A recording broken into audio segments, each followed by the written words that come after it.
The second presentation title is Design and Modeling of a Modular Robotic Joint. The presenter is Marco Rocha. Please welcome to Marco. Hi. Hi.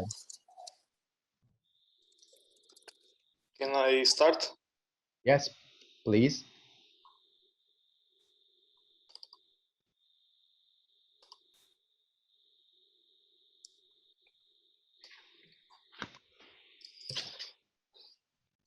Hi everyone, my name is Marco Rocha and today I am here to present you our work entitled Design and Modeling of a Modular Robotic Joint.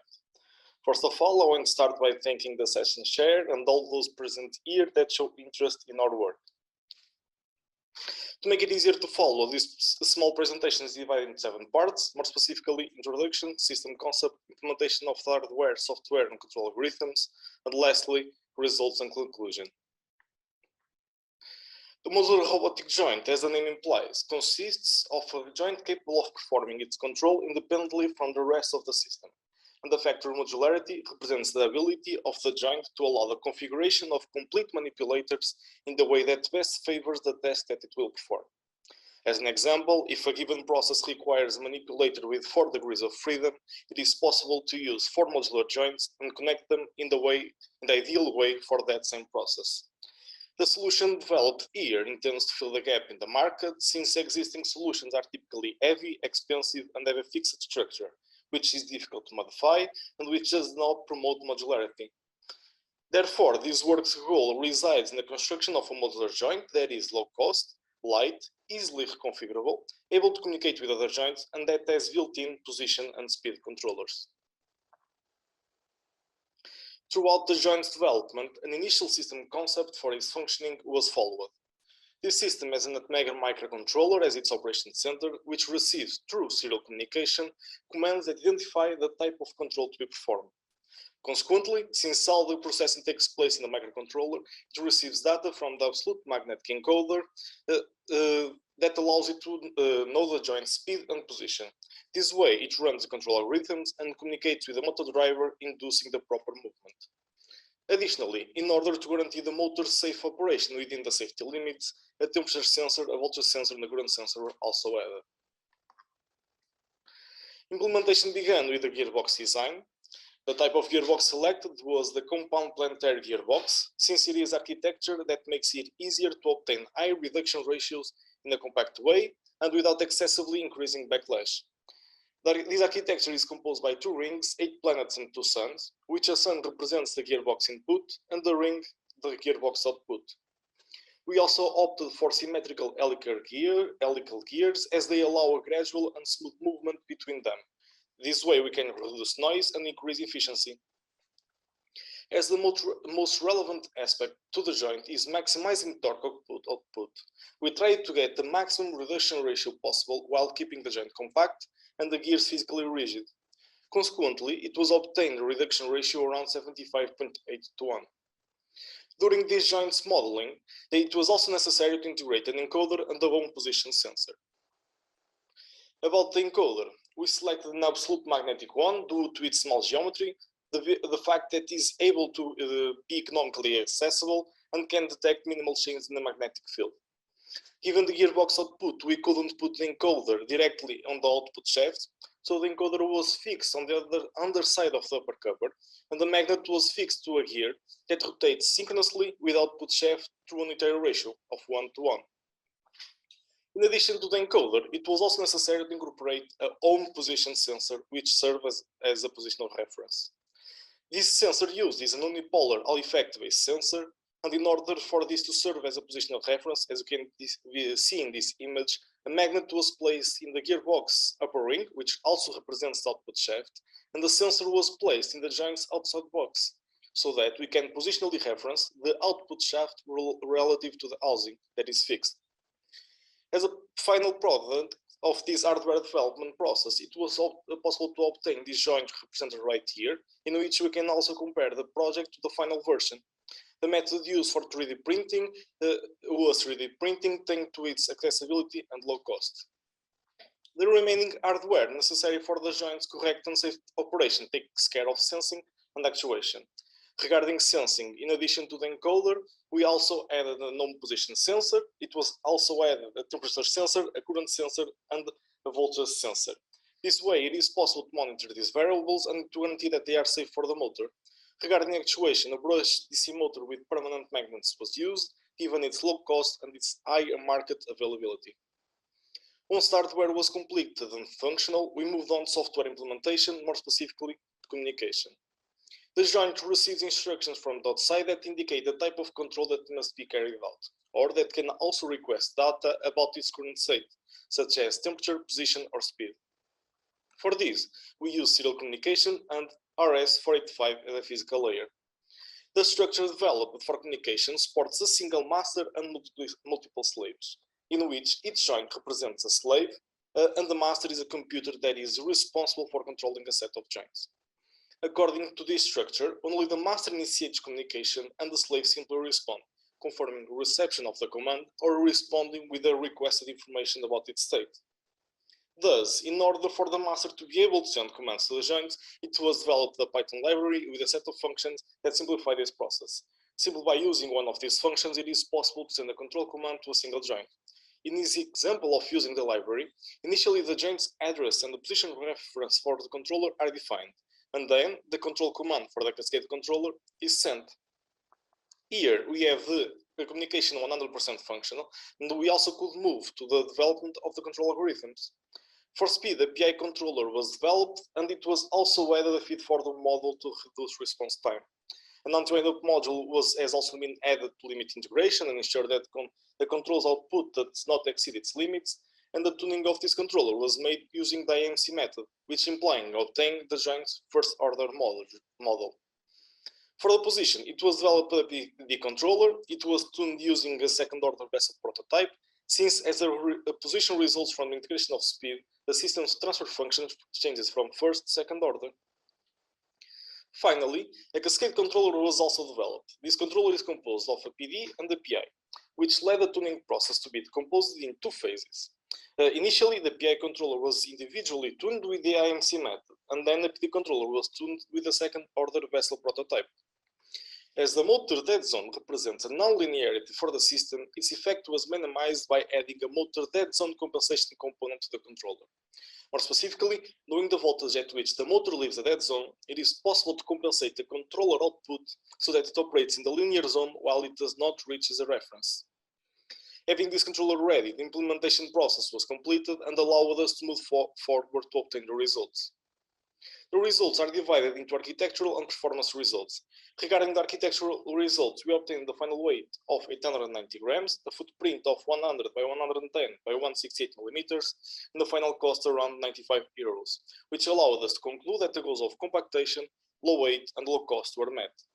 Additionally, it was determined that the gearbox backlash is 0.26 degrees, that can produce a maximum torque of 4.5 Newton meters, and that the gearbox has an efficiency around 31%. Finally, as has been seen in this image, it is also possible to conclude that the requirement regarding easy reconfiguration was also fulfilled. Moving on to the performance results, this consists on the analysis of the behavior of the three controllers. And to evaluate the controller's performance, the maximum and average absolute errors were measured for steady state, and for transient response, the overshoot and the settling time were measured. Reflecting on the results presented, it is concluded that the PI speed controller presents an extremely pleasant steady-state performance as it reached a maximum absolute error of only 2 degrees per second. If further improvements were made in this controller, this will be made just on transient response. Regarding the PD and the cascade controller steady-state responses, after several experiments we obtained the results, in which the cascade controller has significantly lower values. In the transient response, the PD controller had a settling time of 650 milliseconds, the cascade controller of 525 milliseconds. Consequently, we can conclude that the performance of the cascade controller is the best one, given the lower errors and the faster response. In conclusion, the overall goal for this work was to develop a modular joint that meets these characteristics. And reflecting on the results obtained throughout this process and presented here, it is possible to conclude that these were successfully achieved. Future work will go through processes such as weight reduction, increasing structural rigidity, and the use of Hermite polynomials for the control references. Finally, here is a video demonstrating the joint work, both in position and in speed control.